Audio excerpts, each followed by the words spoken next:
ॐ मङ्गलं भगवान् विष्णु मङ्गलं गरुडध्वजं मङ्गलं पुण्डरीकाक्षं मङ्गलं मधुसूदनं।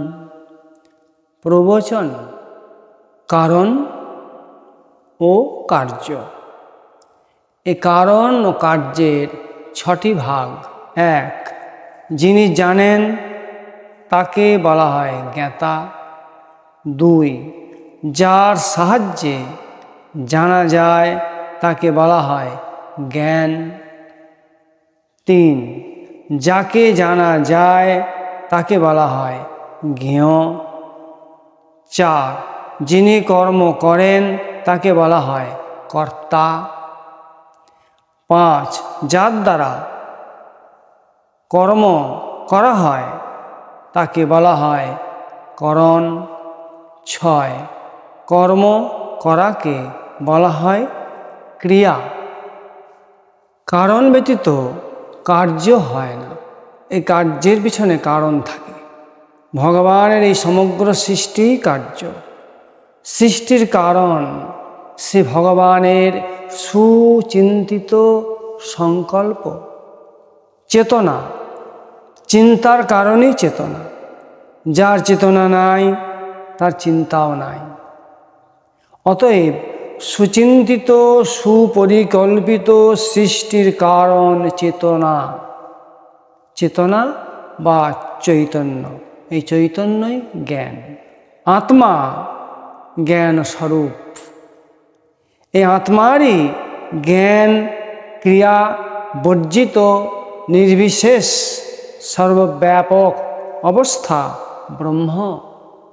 ব্রহ্ম নিরাকার, নির্গুণ, চৈতন্যময়, সর্বব্যাপক, অখণ্ড, বৃহৎ সত্তাই সেই পরব্রহ্ম।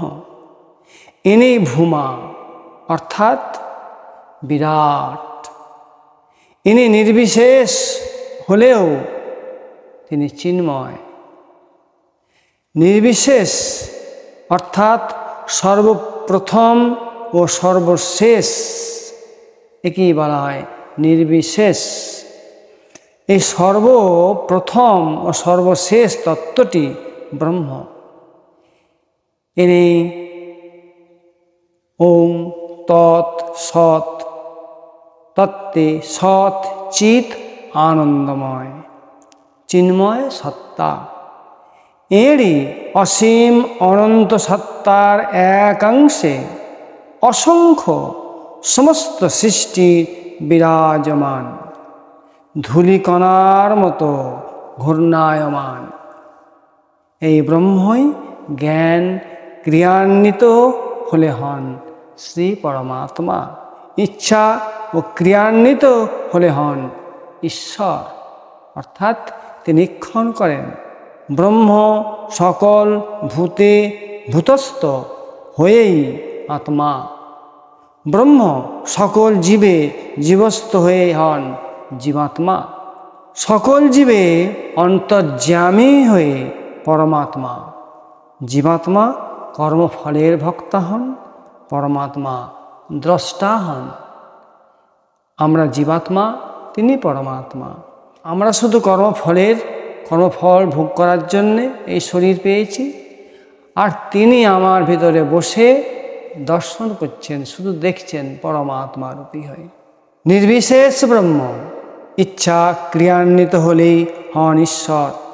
যার ইচ্ছায় সৃষ্টি স্থিতি প্রলয় হয় তিনি ঈশ্বর।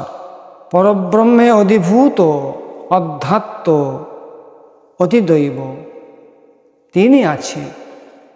অধিভূত সত্তায় তিনি জগৎ, অধ্যাত্ম সত্তায় তিনি জীব, এবং অধিদৈব সত্তায় তিনি ঈশ্বর।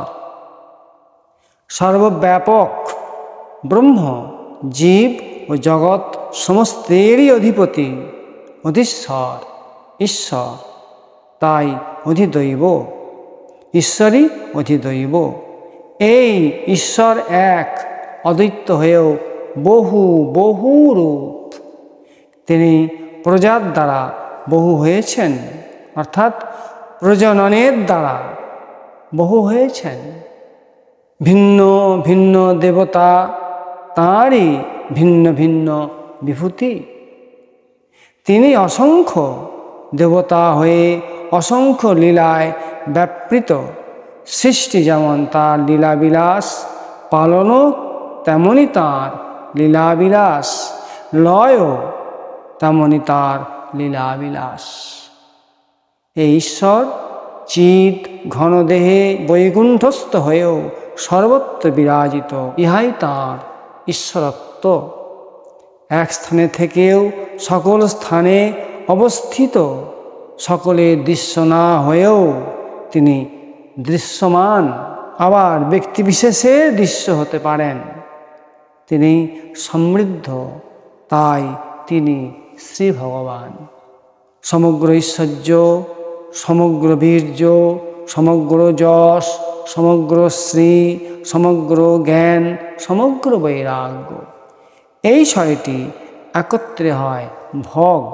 এই ভগ যাতে সর্বদাই বিরাজিত, অর্থাৎ ঐশ্বর্যমণ্ডিত, তিনি শ্রী ভগবান বাসুদেব। পরমেশ্বরের এই সরৈশ্বর্য মূর্তিমতী হয়ে বৈকুণ্ঠেশ্বরী শ্রী, তিনি লক্ষ্মী বা রমা।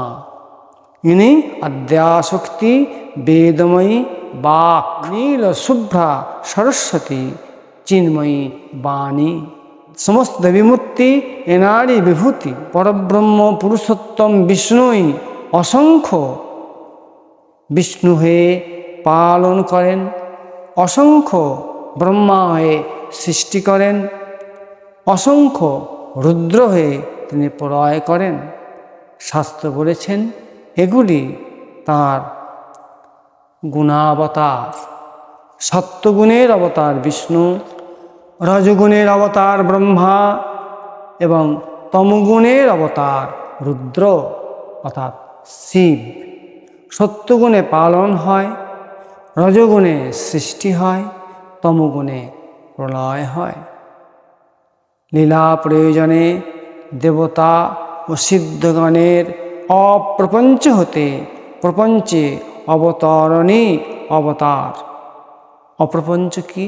অপ্রপঞ্চ অর্থাৎ যেখানে গেলে জীবকে ঠকতে হয় না, অর্থাৎ বঞ্চনার শিকার হতে হয় না। এটা হচ্ছে অপ্রপঞ্চ ধাম। অপ্রপঞ্চ অর্থাৎ ব্রহ্মধাম, গোলকধাম, বৈকুণ্ঠ ধাম।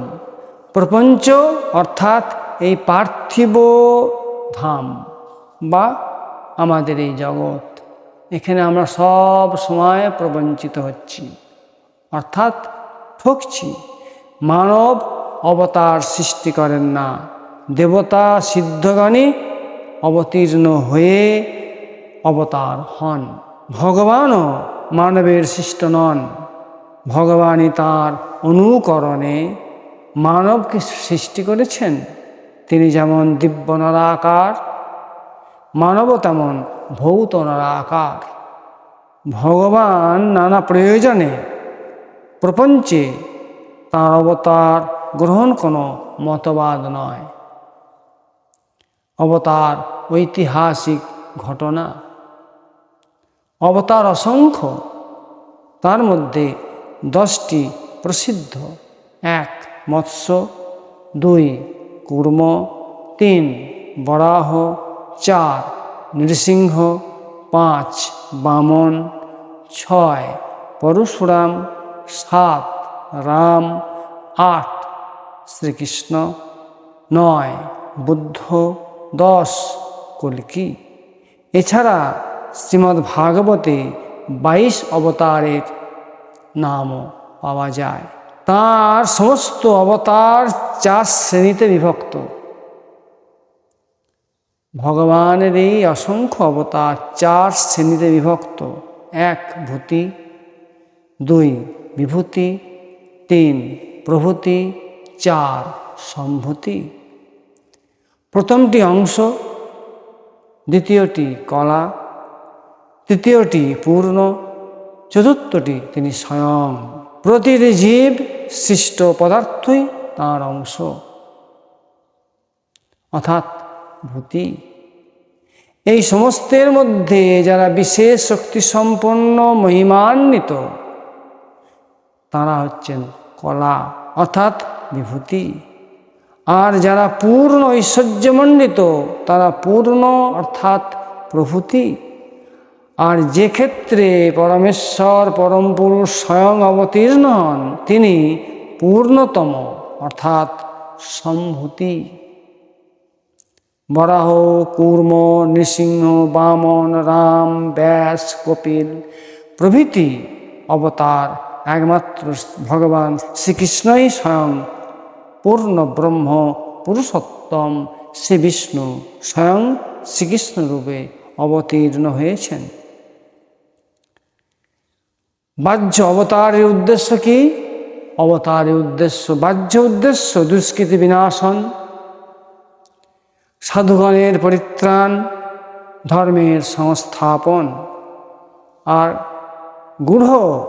গূঢ় উদ্দেশ্য লীলা প্রকটন পূর্বক আপন মহিমাকে লোক লোচনীভূত করা, যা স্মরণ শ্রবণ কীর্তন করে মানব সেই চির আপনকে চিনতে পেরে তৎপরায়ণ হয়ে সমাজ, জাতি, দেশ, জগতের মঙ্গল সাধন করে নিজে শ্রীভুবন মঙ্গলময়ের শ্রীচরণে চির বাঞ্ছিত স্থান পায়।